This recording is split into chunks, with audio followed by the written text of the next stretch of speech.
So I'm here with another interview, and this time I'm joined by the eternal middleweight champion, Mr. Ben Johnston. Thank you so much for joining me, especially while you're in Connecticut. So yeah, I appreciate you finding the time to talk to me. No, all good, bro. I'm actually not in camp. I'm just over here helping out Chelsea Hackett. Yeah. We're in Connecticut at the moment, but yeah, no, all good, man. All good. No. I knew you were there for Chelsea, but I just meant thank you for finding the time while over in Connecticut. No, all good. How is after coming off that big win over John Martin Fraser, how's just like contact with the UFC or just like Dana White Contender Series? How's that whole process been?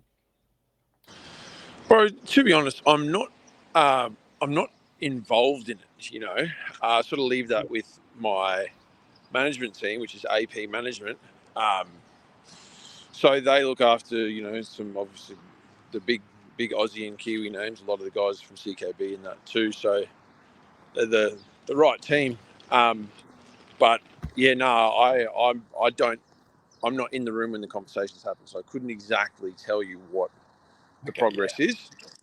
But they're going into bat for me and trying to put my name forward as someone who should be on the contender or on Perth or whatever.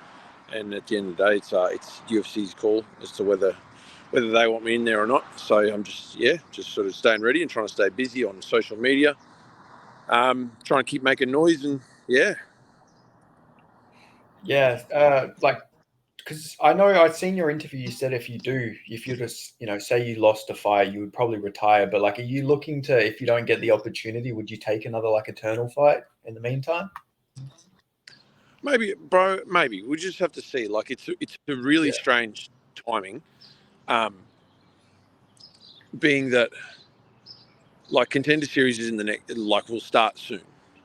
So I obviously wouldn't book myself something in between now and the Contender Series, just in case I do get that call up. If say I had fought last year, say late last year, then I probably would have had a fight. I probably would have had another one in between, early this year, just to stay busy and keep the ball rolling. But being that I could fight now, but Contender Series might start. You could get a call up. I don't know. It would be silly to book something now. So I just have to sort of wait and see what happens in the next couple of months. With that, and then I'm not really making any plans outside of that. Yeah, because I guess we did just see Cody Haddon. He had that fight booked at Beatdown, and then immediately, a week later, they booked him for Dana White Contender Series. So it would be a bit of a possible similar situation if you were to get something booked. But we have seen that the UFC they have signed quite a few guys like the Dana White Contender Series while having fights booked. Like Jack Jenkins was booked against Justin Van Heerden before he got the Dana White Contender Series opportunity. Yeah. No, that's good for them, I guess. But I'm not looking at it, bro. I got my sight set on UFC. That's my priority, I'm just doing everything I can to keep screaming for that. And then we'll just see what happens off the back of that, bro. Yeah, definitely. Well, your management's really fucking good, to be fair. They did because that would be the same management as Doucette, Blood Diamond, Olberg, all them guys, right? Yep. Yeah, correct. Yeah, so I think you definitely probably will get a shot because they seem to just be really good at getting all you guys the good opportunities and stuff like that. So I do reckon you probably definitely get that opportunity real soon. Yeah, well, let's hope so, man. I mean, it's got to be the perfect storm, right? You can't just have good management and be a trash fighter. And you can be a good fighter, but you also need someone who can make that connection for you and put you in front of the right eyes. Because when you think about UFC, they would have 10,000 people trying to get in. Every professional MMA fighter on the planet is trying to be in the UFC.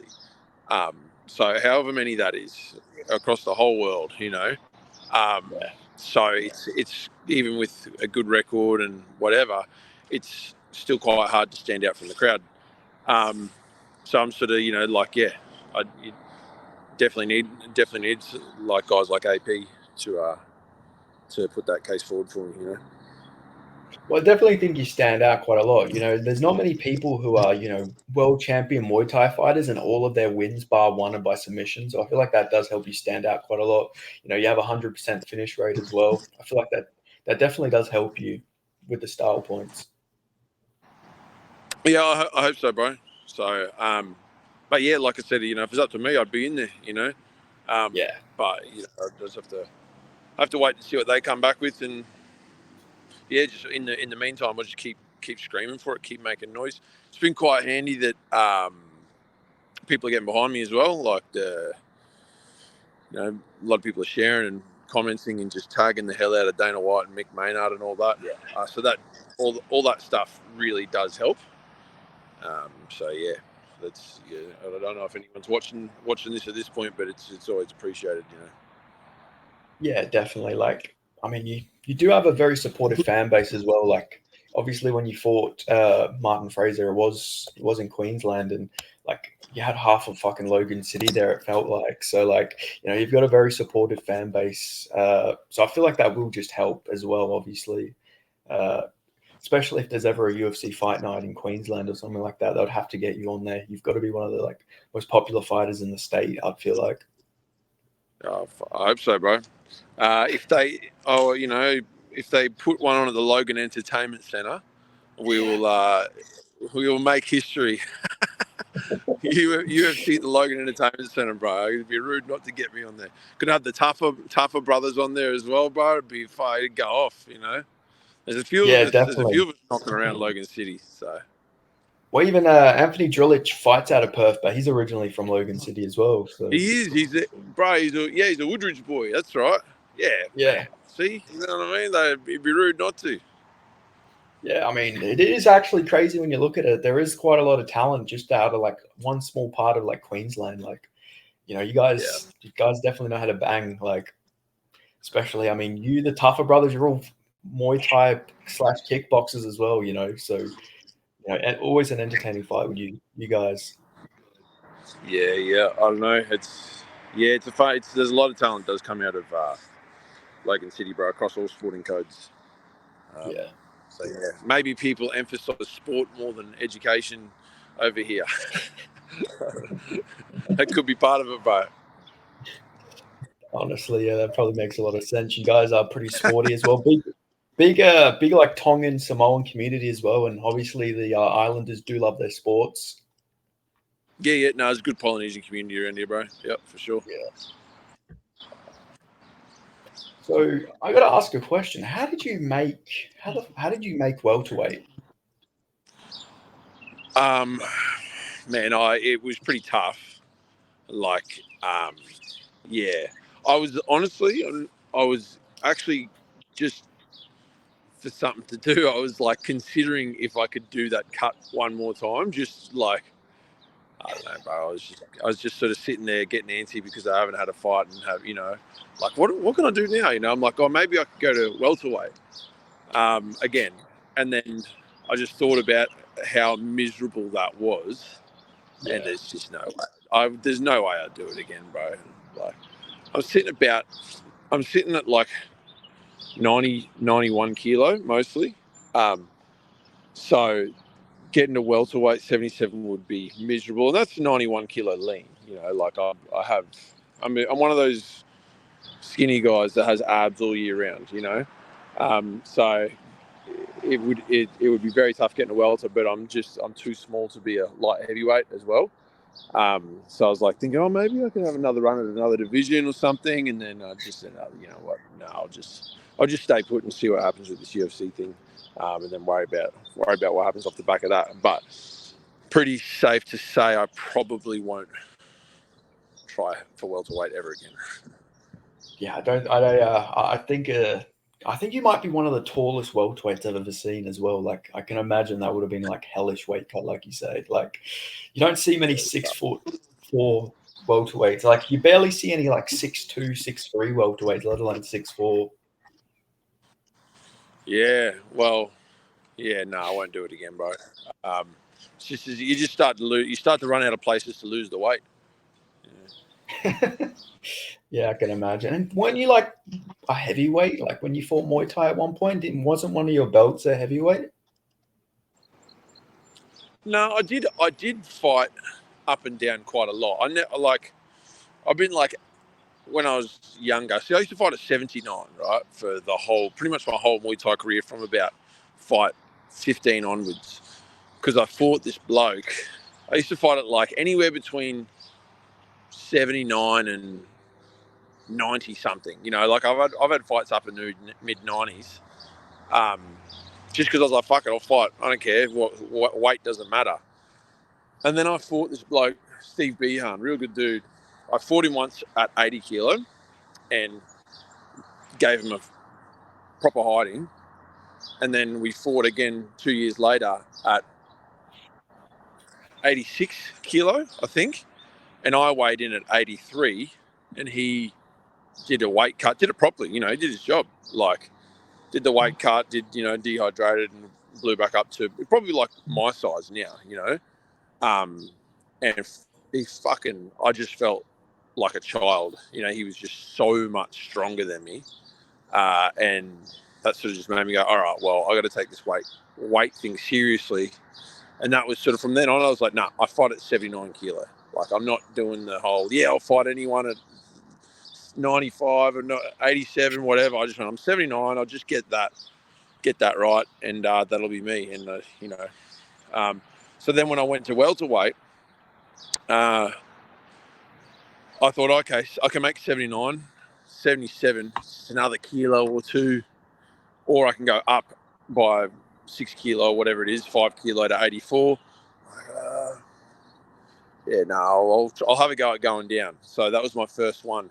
And I did like a dummy weight cut with Geordie, the fight dietitian. So we just like had a go at it just to see if I could make it. And I could, but that was when I first started doing MMA. So then all the extra wrestling in that, I've just bulked up another couple kilos through just training. And then that extra couple kilos when it comes to fight time, just like it just about broke me, bro. So yeah, that's sort of how I ended up down at welterweight. But yeah, I did take some heavier fights and all that, but I just, through time, like I could get away with it in the early days because, I was just go in hard, But as the skill level gets higher and the opponents get better, I can't afford to be giving away like 10-15% body weight because the skills are quite similar. I could overcome it before because I just go in and just try and hammer them, So yeah, that's sort of how I end up at 79 and then just sitting at 84 and just being my weight division. I'm quite happy with it. Yeah, you do. Like, you don't look like a small middleweight by any means. Like, John Martin Fraser ain't like a small middleweight, and you didn't look like undersized compared to him, like by any means. No, it's a funny one, bro, because I don't have to sauna or anything to get to 84. Like, I just sort of watch my food for the week and do some like strategic food manipulation, and I'll make the weight, and then blow back up to 90 kilos on fight night. But I've never felt undersized. I know some of these guys are doing it hard. Like even when I saw John at the weigh-ins, he looked like he'd done it tough. Yeah. But yeah, I don't know, man. My body. Like I said, I think it's just a great weight division for me. If I could be like 2 kilos heavier, so I have to do like just 1 or 2 rounds in the sauna, that would be ideal. But this is also pretty stress-free as well, man. I can eat whatever I want all year round, and then just 5 days out, manipulate my food and make the weight. So it does make it quite stress-free. Yeah, I feel like you have some pretty good genetics as well. Like you say, like your guy's got abs all year round. Like, a lot of people fucking wish they could have those ab genetics because, like, some of us can't even fucking get abs if we work hard for like a whole year. Like eating fucking properly and everything. You're saying you can eat whatever you want and you still got the abs. Like, you definitely got some good genetics there, I feel like. Yeah, swings and roundabouts, brother. I got a low IQ. So I I got abs, but I got to like you, mate. This is Jake, Chelsea's partner. Hello. Hey, how you going? Yeah, good. You're live, mate. What's this? Doing an interview. Yeah. Oh, nice. Yeah. I'll catch up with you. Yeah, just brought me coffee. Oh, fuck, yeah, that's nice of him. Yeah. Oh, here's I was Chelsea. also gonna- Anyway, I'll leave her alone. She's cutting weight, bro. She doesn't want to have a yarn. Yeah, no, that's all right. I'm a big fan of Chelsea, though. Yeah, no, sweet, bro. Hey, are we moving somewhere soon? Okay. No, all good. Yeah. So no, she's looking Yeah, good I actually. was also going to ask, speaking about size, how did you feel against, I can't remember his name off the top of my head, but the Korean guy. How did you feel about that opponent? Yeah, well, at the end of the day, bro, I don't pick my opponents, so I just let it. Yeah, exactly, yeah. You know what I mean? And it's the same. Yeah. Same with my guys as well. Like, they don't pick their opponents. So if anyone's saying they're ducking or dodging or diving or whatever, I'm choosing the opponents for my fighters. And yeah, like the Korean, I can't remember his name. It's Young Shin or something like that. I didn't know anything about him, bro. I just went, here's a Korean. I think he was 2-2 or 2-3 or 3-2 or something like that. Like, I went, okay, cool. Sounds good. It's another opponent. And, people in Australia weren't exactly screaming to fight me at the time either. So, well, yeah, sweet. There's a fight. We'll take it. And then about a couple of weeks out from the fight, find out a little bit more about him because, again, his name is not that easy to search up. It's lines and,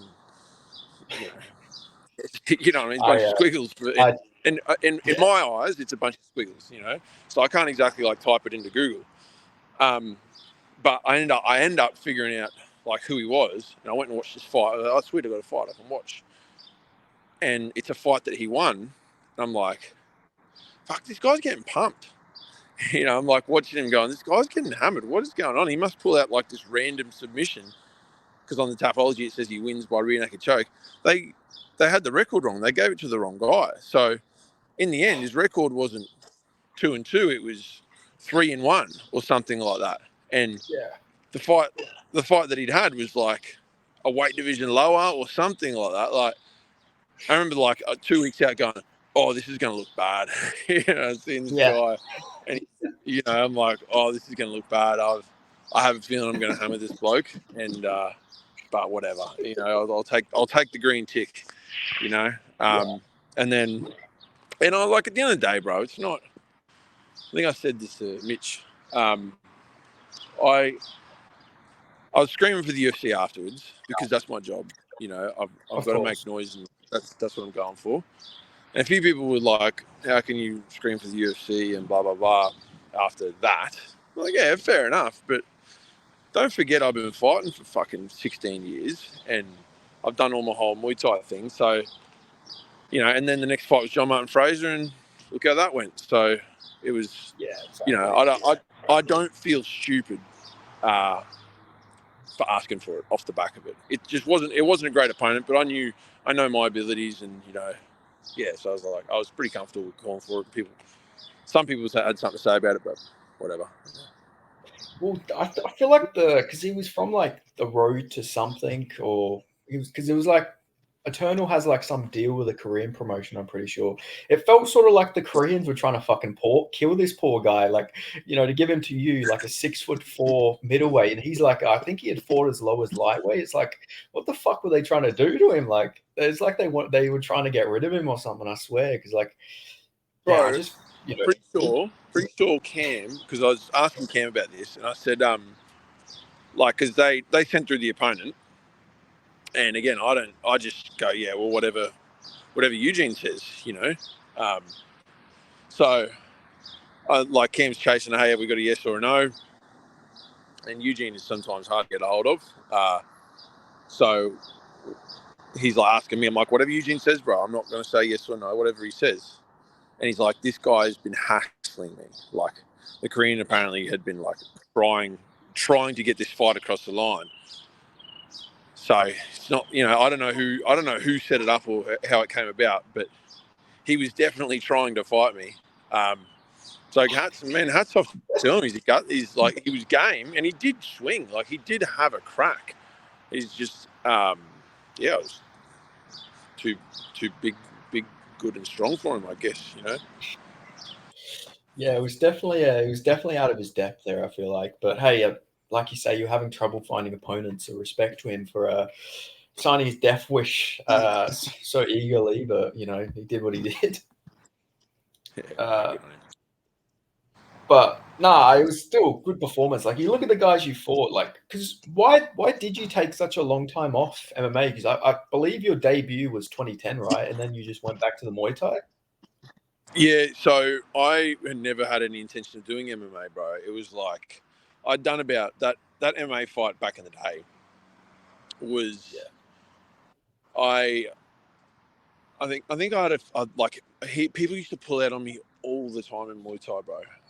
So I had like 6 or 7 fights, and I'd probably had 20 pullouts.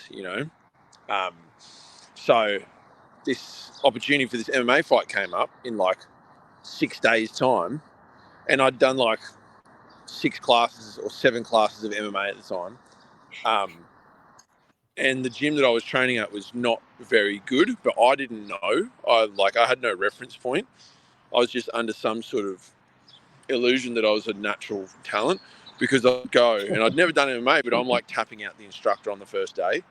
And I'm like, oh, what's this? I'll just pull this way. And they're tapping, and they're like, what was that? How'd you do that? And like, these guys were like, they just weren't, they weren't like high level coaches, Might have had some background in like Japanese jiu-jitsu or something like that, but they're teaching MMA. And so this MMA fight comes up. I'm like, oh yeah, no, fuck, I'll do that. I'm pretty good at MMA. So yeah, and then I went and somehow managed to choke the guy out from. I'd read a magazine like the week before showing this choke, and I did it in the fight and choked him out in the first round. But I also realised that it was like I didn't know what I was doing. When push come to shove, I was just winging it in there. So I went, all right, well, I won't do that until I actually figure out how to fight, how to do this ground stuff, and just put it. That was it, bro. I had the one fight, on a short notice, and then went, all right, I'll leave that until I figure out how to do the grappling. And then it wasn't until after I'd retired, like I won my world title, and I won my WBC world title in Muay Thai, which was the one that I really, really wanted. So once I got that, I'm like, all right, it's time to do something else. And then sort of floated around. I was thinking about doing boxing, and and then that sort of wasn't really exciting me. And just in the background, I was training some jiu-jitsu. I went, oh, let's have a go at this MMA thing. So that's the reason why there was such a long layoff. And then between 2018 and 2022, I didn't do anything because I was just trying to figure out where I was. And then once I started to go, I might do MMA, I had to get good enough that I wasn't just going to get taken down and smashed. So yeah, that was the reason for the long layoff. Well, you mentioned the low IQ, and I'm not insulting you here, but like I feel like a thing that with your chokes and everything, a lot of them aren't with the hooks. And you said you have a low IQ, which I'm not actually saying you do, but would you factor that into? Have you ever heard of retard strength? Would you come say and try that? it out, brother? If you're calling me a retard, you can come and figure it out for yourself. Come over to Brisbane. No, I'm not calling you that. Trust me, I don't want that smoke. But I'm saying, would you say that's where you get your strength from? Because you've got some freakish strength when it comes to your submissions. Please don't kill me. Bro. You're right, bro. I'm breaking your balls. No, I don't think so, man. They're good chokes. Yeah, it's something that I've practiced quite a lot. That one, like that one in particular. If we wanted to do the thing where everyone loves pulling out footage from training and then seeing where they used it in a fight, you could find me hitting that choke fucking over and over. when we're doing some positional training, yeah. So no, it's like, yes, there's probably a strength element involved, but man, there's not a lot. Once you get your forearm under someone's chin, there's not much you can do to stop it. It's like there's just no protection there, so you can't dig your fingers in. It's too deep, man. So hooks or no hooks, the squeeze from a rear naked choke shouldn't come from you extending. It should, like, it's in your shoulder blades and like the figure four of the arms. So yeah, no, you don't need it, bro. Honestly, like I've seen it before. I think was it Ken Shamrock put some dude asleep. He was just standing, just to get a figure four standing. I think the guy fell asleep. So yeah, it's definitely a technical thing. But man, I'm not saying that strength doesn't help. But I know one thing, like John Martin Fraser's fucking strong, and I have a sneaking suspicion if we were doing a weightlifting competition that he's going to beat me in every single lift. So yeah, it's not. I actually don't lift weights. I shouldn't say that. I do once a week, but it's half-assed. But my focus has always been on skill development and not just being strong. Okay, yeah. Also, I'm not gonna lie, that's the most scared I've been in any of these fucking interviews. When you were like, "I'm the prisoner," oh fucking Jesus! I hope I didn't offend him. You're all right.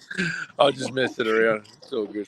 No. Plus, you actually must have a high IQ though, because you said you read a book on a fucking choke and you did it immediately. That takes some fast learner. You're a fast learner, so they have to factor in, Yeah.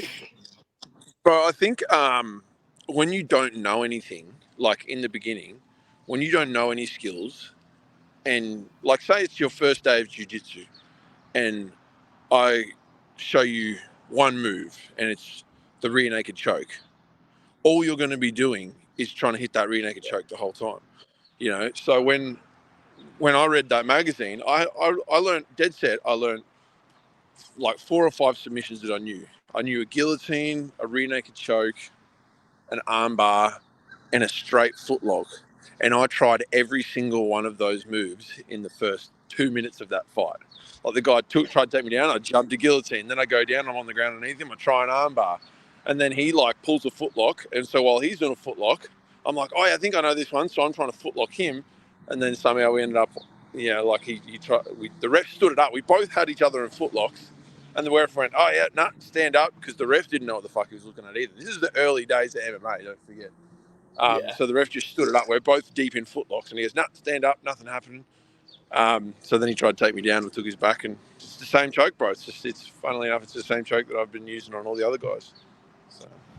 Honestly, that actually does remind me. When I was like in high school, this was before I trained any martial art, but I had like a fight with a guy, and I don't know, for some reason all the street fights at school and stuff like that always ended up on the ground, and I'd never trained any jiu-jitsu at that time, but I literally like fucking went for an armbar on this guy. Never tried an armbar in my life, but I actually got him in like a proper armbar.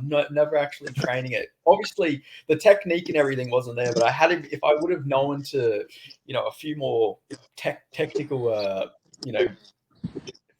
aspects there, I probably could have got it, but just from watching videos on jiu-jitsu, I just went for it for some fucking reason. Bro, I think that's what it is. It's like, I don't know what else to do, but I've got one move in my head, I'm going to try and use it. And then as you get, sometimes, bro, you get like, it's like overloaded with options. So you kind of have too much info and you don't know which piece to use. So it's funny, bro. Sometimes in the early days, you can have success because it's just simple. It's like, I got one thing I'm trying to do. Take him down, pass his guard, get on top, punch him, And then when it's just that simple, sometimes it's way easier to execute. Well, there's that saying where it's like, don't fear the man that's practiced 1,000 different kicks. Fear the man who's practiced one kick 1,000 times, something like that. I feel like that's like a perfect saying when it comes to like working on your techniques. Yeah, very true. Or fear the man who doesn't know anything except one move and is too stupid to realize the risk and is just going to fucking try it anyway. That's what that was, bro. Well, hey, I remember. Mate, I do need to get going soon. I've just we got our way in a little bit. So I better not talk for too much longer. Okay, yeah, well, yeah. I'll wrap this up quickly then. I was gonna say when I did start training, the first proper move I ever learned was the judo hip toss. So that was like my go-to every single fucking time in training until I went for a hip toss once, and the guy reversed me and got my back and just got me to rear naked. I was like, oh fuck, well, I'm gonna have to learn a few more moves than that now. That's the hip toss you always see in female MMA for whatever reason, eh? Yeah, like that's the Ronda Rousey signature move. That's the one. Gotta have a go, eh? Better than doing nothing. Yeah, exactly. But yeah, hopefully we see you on the UFC 305 card. I reckon you deserve it. You'd probably bring half of Logan City like you do with the Eternal cards, especially with there being so many more seats. I feel like Logan City might be a bit quiet if you do a fight on the 305 card. I hope so, bro. We'll keep our fingers crossed there, bro. I appreciate you thinking on me. Yeah, for sure. I mean, if you ever seen that thing with Manny Pacquiao, when Manny Pacquiao used to fight, the crime rate in the Philippines went down by like 80%. Maybe if you fought, there'd be like no crime in Logan City, maybe. That's gold. Yeah. I can only hope I have that effect, bro. Yeah. All the junkies will go inside and be fixed to the TV. Nah, Logan's not that bad, bro. It's really not. But yeah. Yeah, I feel like the media makes it sound a lot worse than it probably is. I mean, they do that with fucking everything. Bro, we're in Australia. At the end of the day, it's like, we're pretty lucky, Especially over here in the States, you sort of see, you're like, oh yeah, we're very lucky.